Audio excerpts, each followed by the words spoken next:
अलिफाक painter को एक कश्ती पर रंग करने का ठेका मिला। काम के दौरान इसे कश्ती में एक सुराख नजर आया और उसने इस सुराख को भी मुरम्मत कर दिया।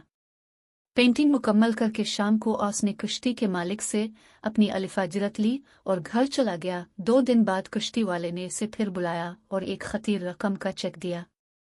पेंटर के इस्तिफसार पर उसने बताया कि अगले दिन आस के बच्चे बगैर उसके इल्म में लाए कश्ती लेकर समंदर की तरफ निकल गए। और फिर जब इसे ख्याल आया कि कश्ती में तो एक सावराख भी था तो वो बहुत परेशान हो गया। लेकिन शाम बचवे को हंसते मुस्कुराते आते देखा तो खुशगवार हैरत में मुब्तला हो गया। इसने पेंटर से कहा कि ये रकम तुम्हारे एहसान का बदल तो नहीं मगर मेरी जानिब से तुम्हारे लिए मोहब्बत का एक अदन अज़ेर है। आपकी जिंदगी में भी बहुत से ऐसे छोटे छोटे काम आएंगे जो आपके काम नहीं, मगर वो काम भी करते जाइए। नेकी कभी रायगा नहीं जाती, किसी ना किसी की जिंदगी बचाती है।